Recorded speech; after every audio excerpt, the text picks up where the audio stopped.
تو آپ ایسی چیزیں جو پیشاب آور ہوں، جو پیشاب آور ہوں، وہ جب آپ دیں گے تو اس سے جیسے ہی پیشاب آئے گا تو سانس کی تنگی میں راحت محسوس کریں گے۔ تو جو پیشاب آور ادویات ہے ان میں اعصابی اضلاعاتی ہے، غدی اعصابی ہے، اعصابی غدی ہے، یہ چیزیں جو اگر آپ استعمال کریں گے تو انشاءاللہ دم کشی کے مریض کو اس میں بہت سارا ریلیف ملے گا، بہت سارا فائدہ ملے گا۔ اور سانس اگر کسی کا اکھڑنے لگ جائے وہ بیچارہ نہ تو کسی کام کا رہتا ہے، وہ کھانا بھی ٹھیک طریقے سے نہیں کھا سکتا، کھانا کھاتا ہے پسینہ آ جاتا ہے، دل گھبرانے لگتا ہے، زور زور سے دھڑکنے لگتا ہے۔ تو یہ میں نے آپ کو ایک کلیہ بتا دیا کہ اگر کسی کو گاڑھا لیسدار بلغم ہو اور زیادہ مقدار میں ٹھیکوں کی صورت میں اس کو جو ہے نا وہ نکلتا ہو، اور ایسا گاڑھا ہو کہ اگر اسے فرش پر ڈال دیا جائے تھوڑی سی دیر کے بعد پانی بھی بہایا جائے اس سے بھی مشکل جو ہے نا وہ بہے، تو ایسے میں اس کے خون کو پتلا کریں۔ خون پتلا کرنے کے لیے ترکٹا سے بہتر بہت کم چیز ہمیں محسوس ہوئی۔ سوکھی ہوئی ادرک جسے سنڈ کہتے ہیں، قرآن کریم اسے زنجبیل کہتا ہے، فلفل دراز ہے اور فلفل سیاہ ہے۔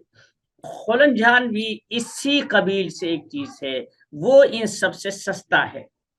دیکھیں ایک بات یاد رکھیں، کوئی ضروری نہیں ہے کہ اگر آج کل یہ جو کالی مرچ ہے یہ 5-7 ہزار روپے کلو، یعنی یوں سمجھے کہ ہاں 4-5 ہزار روپے کلو یہ بن گئی، اور جو کھولن جان ہے وہ سستا ہے،